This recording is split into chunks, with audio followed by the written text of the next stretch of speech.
Oh man, I'm so excited to throw my new disc. I can't wait. I really like my old one because I could actually get some turn from it. But this one glows, so it's even cooler. What the crap is that? Why is it so overstable? Has this ever happened to you? Because it certainly happened to me. I've gotten advice from countless people telling me that glow plastic is always more overstable. But is it? Well, we're going to find out because we're testing 12 different discs in glow and premium plastics to see how they match up. Because the plastic is in the details.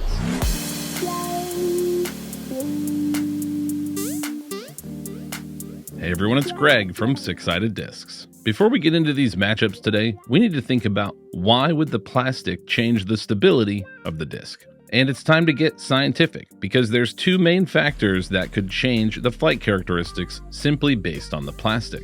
However, if you're not feeling nerdy, we understand. You can skip past the science and go straight to the flight comparisons by going to this time code in the video. The first and most obvious thing that's going to impact the stability of the disc is the shape of the disc. If we take a moment to look at some of the most overstable discs on the market, like the Discmania Tilt, the Doomsday Frag, the Reptilian Discs Stego, the Divergent Discs Golem, and even the new Z-Flex Jawbreaker Captain's Raptor from Discraft, available now at sixsideddiscs.com, you'll start to pick up on some patterns. Specifically, that these discs are not very aerodynamic. In fact, all of them create quite a bit of drag. That drag is ultimately what creates so much low-speed fade. Those discs are effectively putting on the brakes. On the flip side, when you look at really understable discs, like this Divergent Discs Basilisk that we tested in a recent Flight Numbers Don't Matter video, it is very aerodynamic and very understable. Due to its shape, it has almost no drag at all, so there's nothing to slow it down. All gas, no brakes. And there's something else that these domey aerodynamic discs do that makes them different from your average flat top overstable disc. They generate lift. How do they generate lift? Well, here's a quick clip from Mark Rober to tell us why. You notice how the edges are always curved like this? That's because as the air passes over, the Frisbee grabs it and pushes it down. It's sort of like if you put a curved spoon in a stream of water, that curvature changes the direction of the stream to head more that way. But maybe you're like, yeah, but that's water, Mark, and air is different. Well, I've got a poor man's wind tunnel here where I've taped some white threads to the front of this Frisbee. Now I'm gonna take this air and I'm gonna blow it straight directly down. If it doesn't have what's called the Coanda effect where it curves it around, these will just keep going straight down with the air. But watch what happens. They curve around just like the water.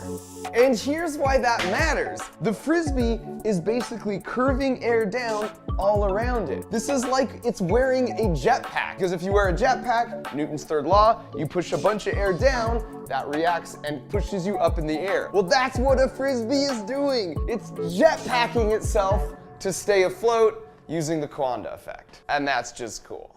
So, flat discs are typically going to be more overstable, while domey discs will typically be more understable, though I'm sure there are exceptions to that rule. But why would the plastic play a role in making a disc more flat or more domey?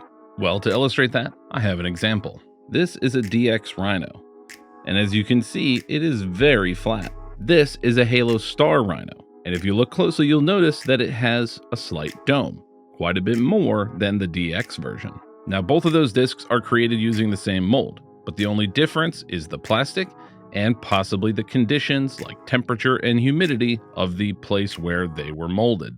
How quickly a disc cools can affect the overall shape of the disc, how flat or domey it becomes. But the thing that the plastic is most likely going to change is the weight distribution. Pretty much every single disc has the majority of its weight stored out here in the rim, while the rest, a small percentage, is actually in the flight plate itself. But how that weight is distributed is going to have a huge effect on the stability of the disc. How much of it ends up in the flight plate and how much of it ends up in the rim. To help understand some of the forces at play here, let's take a look at a clip from one of my favorite channels, Veritasium. Well, there's a similar statement we could make about rotating bodies, which is that a torque increases the angular momentum of an object in the direction of that torque. So let's try to figure out those terms. If I apply a force down on this side of the wheel, I create a torque. Now, torque is force times the distance from the rotating axis. You could call it r. So torque is the force applied times the radius away from the turning axis. Now what's the direction of that torque? Well, we actually use a right-hand rule to define this. And so what you do is you put your fingers in the direction of the radius from the turning axis and curl them in the direction of the force, and your thumb points in the direction of the torque. So the torque is actually out this way at 90 degrees to the force. The force is down that way, but the torque vector is actually pointing out this way. So the angular momentum of this wheel is being increased in that direction. So the more I apply this torque, the more I increase the angular momentum of the wheel in the direction of the torque. So I'm making this wheel have a very large angular momentum out towards the camera, out towards you. Now before I go any further, let's have a look at this setup that I've got. I have a wheel here hanging from only one side by this rope. And so right now there's actually a torque on the whole system if I let go, because the weight of this wheel is pulling down, and that force is applied at this distance away from its pivoting point there. So if I let go, well, it does exactly what you'd expect. The wheel swings down this way. But I want to see that as an example of rotational motion. There's a torque which is pointing out this way, which is trying to increase the angular momentum of the system in that direction. Now, angular momentum in that direction requires that the whole system starts swinging anti-clockwise. And so that is what happens. But what happens if I only let go after I've already spun up the bicycle wheel? Well, in that case, the bicycle wheel would already have angular momentum this way, and so a torque pushing that way actually swings this angular momentum round that way. Okay, so let me try to get the wheel spinning and make it work. Come on. Oh, look at that. It's rotating as we predicted. See, the angular momentum vector is pointing out this way, but torque is pushing it this way. So angular momentum, torque, and torque is pushing that angular momentum vector around. In this example, Derek showed us how important the spin is to keeping that gyroscopic stability. As the spin decreased, the wheel got lower and lower as its angular momentum slowed. The same thing happens when you spin a top or a coin. Eventually, friction and air resistance will slow it down to the point that it falls over. Players in disc golf are just now learning about their own spin rate by testing their metrics with the tech disc. This is something that we're hoping to test for ourselves in the near future. But of course, one of the things that helped to keep that wheel spinning was having all that weight all the way at the edge of the tire. This is how plastic affects stability. You've heard MVP disc sports go on and on about gyro. Throw gyro, gyro's better. And of course, now they've convinced Simon Lizotte and Eagle McMahon, either with the gyroscopic stability or dollar signs, that it's worth trying for themselves. People have said for years that Innova's Champion Metal Flake plastic and more recently Halo Star plastic are some of the most overstable ones they have. People say the same thing about Discraft's Z plastic, and there are countless other examples. Is it really the plastic itself? Or is it how that plastic distributes the weight in the disc? You see, some plastics are stronger than others. Halo Star is a super strong premium plastic, meaning you don't need the plastic to be as thick on the flight plate for it to maintain that strength. That allows more of the weight to move out toward the rim, and thus a more stable disc. But anyone who's felt or thrown DX plastic knows that it's definitely not as strong, not as pliable, and therefore you're going to need more material in the flight plate, and that leaves less for the outer edge. Now, I'm no scientist, so the best that I can do is repeat what other smart people have said and try and apply it and understand it within the world of disc golf. And if you skipped ahead past the science bits, welcome back. So let's get down to business and start testing these discs to see how they compare. Now, real quick before we get started, we're going to be judging each of these pairings by deciding whether the glow plastic was more overstable, the other plastic was more overstable, or it was too close to call. Then when we go back and look over the overall results at the end, we'll know if glow plastic was the reason that they're more overstable, because the majority of glow discs would be more overstable. If we see mixed results across the board, then definitively glow plastic was not the contributing factor. If you somehow survived all the scientific talk, or even if you skipped ahead and you enjoyed testing and comparing discs like we do, make sure you hit that subscribe button. We do this every single week. The discs being thrown today have no more than a 4-gram weight difference, and will of course be thrown, with just one exception, by the right arm of six-sided discs himself, Caleb Thomas. Make sure you all follow Caleb on his Instagram and his YouTube channel. The links are in the video description. Whew, all right, let's get throwing. And let's begin with everybody's favorite disc, the MVP glitch. We'll be comparing the classic soft neutron glitch to the 2023 Gyropalooza box Eclipse glitch. And just like we'll do for all our pairings today, let's see them side by side. The neutron soft glitch has a quick flip to flat, but then holds that line really nicely for a slow, subtle drift to the right. While the Eclipse glitch flips to flat and just goes straight. So round one clearly goes to the glow disc. Let's see another MVP disc with the Axiom Insanity. This time we're going with a Cosmic Neutron Insanity versus the Eclipse Insanity. And while there was no perceptible difference in those glitches, there is a slight difference with these Insanities. They're both pretty flat, but the glow one is definitely flatter. So how did their flights compare? Well, the glow Insanity got a slight turn before an aggressive fade, while the Cosmic Neutron is visibly more understable, getting a big turn before a small fade. So 2 rounds in, 2 glow discs are more overstable. Will the trend continue? Let's find out with the Dynamic Discs Trespass. We'll be comparing a new Moonshine Trespass to the Lucid X Trespass. Both have what I would describe as a moderate dome, and as we can see here, both were pretty overstable. However, the Glow Trespass does briefly flip to flat and hold straight before that fade kicks in, while the Lucid X Trespass is clearly more overstable from the moment it left Caleb's hand. And we need to give a little shout out to Dynamic Discs, because when we tested the Trespass back in our first Flight Numbers Don't Matter video, it was one of the most understable discs we tested that had Destroyer flight numbers. So, credit where credit's due. It's definitely flying a little better these days. And for our test today, that is the first non-glow plastic to be more overstable. Let's head back to the MVP family with the Axiom Crave. And here's our first curveball, because MVP can do things that nobody else is doing. So we're testing the R2 Eclipse Crave that has glow only in the rim, alongside a standard Neutron Crave.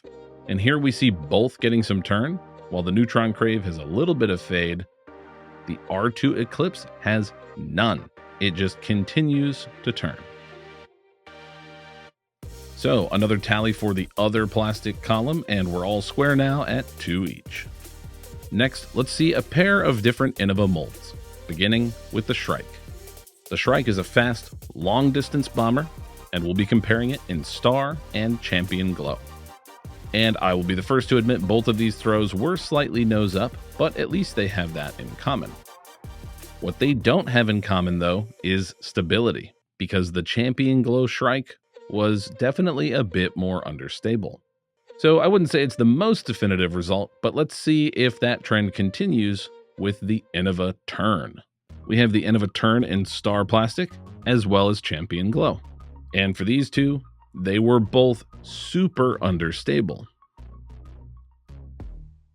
But if we watch that one more time, I think the Champion Glow was just a tad more understable, because it flips over and turns aggressively, almost catching edge to roll. While the Star Turn at least holds that turn and gets some decent distance. Again, not a huge difference, but it appears, at least for Innova's plastics, glow is not always more overstable. Next, let's take a look back at a test we did some time ago with the Castoplast yarn. And we're going to mix things up here and throw 3 different plastics, including Castoplast's Premium Plastic K1, K1 Glow, and K3, a medium base blend. And this is where expectations flip on their head almost as much as the Glow plastic. Because as you can see, the K3 plastic is super overstable, the K1 has no turn, and a generous but smooth fade, while the K1 Glow version actually holds that anhyzer for a bit before fighting back. And yes, all 3 of these were thrown on nearly the exact same angle, but only one, the Glow plastic, held that turn at all. So the myth that glow plastic is always more overstable isn't looking too good, but there's still a few discs to go. Let's see if the performance of Castoplast's blends holds true for one of their distance drivers, the gold. In both K1 and K1 Glow, the gold is a long distance bomber, but we're not testing distance. We just want to know which one's more overstable. And as you can see, the K1 Gold came out a bit low, but both had a nearly identical flight path. So for the first time today, we're going to have to call that one too close to call. Now for another disc from a previous video, let's look at the Lone Star Discs Chupacabra. This was included as part of our Flight Numbers Don't Matter video where we tested Firebird alternatives. And as you can see, the Chupacabra is crazy overstable. However, you can probably also see that there's very little difference between the Alpha and Glow plastics from Lone Star. So this is another one that's too close to call. Let's go back to Axiom again, but this time we're going to test 3 different plastics with the Hex. This is also from a previous straight mid-range video. We have the Hex in Neutron Plastic, MVP's most popular opaque premium blend, their microbubble plastic, which in theory is supposed to have the most gyroscopic potential, and of course Eclipse Glow. As you can see, the Neutron Hex has a little bit of stability, while the Fission Hex was genuinely overstable, and the Glow Eclipse Hex, on the other hand, is super straight, and by far the least overstable of the 3. So that's another tally in the other column. Let's move on to our last MVP disc, the Axiom Proxy. Now I know what you're thinking, we've had quite a few MVP discs in our tests so far. However, I think it's pretty interesting if we just take a look at those discs. There's already quite a big separation in whether Glow is more overstable or not. Let's see if that continues, because we have the Proxy in 3 plastics, Fission, Eclipse, and a base plastic blend, Cosmic Electron. And our lack of a clear pattern continues because the Fission Proxy fights out and finishes a little straight, almost a carbon copy of the flight of the Eclipse Proxy, while the base plastic blend, Cosmic Electron, was super understable. Between the Fission and Eclipse, the Proxy was too close to call. So let's move on to our very last disc, the Birdie Disc Golf Supply Marvel. The Marvel is a P2 or AVR-inspired beadless putter, and we've got a base plastic showdown with their grippy UV glow and their stiff base blend. And for this final showdown, we can see that the UV glow was very overstable, while the stiff base plastic is a lot straighter. So one more point for the glow discs, which leaves us with our overall results. 3 glow discs were more overstable. 6 premium or other plastics were more overstable. And 3 rounds were too close to call. So I am confident saying glow plastic is not always more overstable. While there are plenty of things that contribute to stability, when it comes to plastic itself, it's all about weight distribution. The more evenly distributed the weight, the less stable. So if a glow plastic is really strong and has a lighter flight plate and heavier rim, it's going to fly more overstable. We went a lot more scientific for today's test, so I'm curious what you thought. Leave a comment down below and tell us what you think of our approach today. And also comment below your thoughts about glow plastic. What have been your experiences? Is it always more overstable? Remember, the plastic is in the details. For 6-Sided Discs, I'm Greg. We'll see you in the next one. In fact, all of them create. Let's take a finally a couple. So round 1 clearly glows to the glow disc, including Castopast. However, you can probably also see. Let's kick it back to another group of Wow.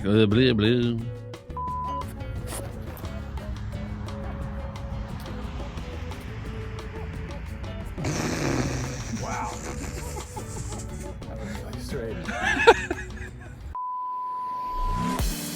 you like this content and want to see more, please consider liking the video, subscribing to our channel, or supporting us on Patreon. Your support makes this content possible.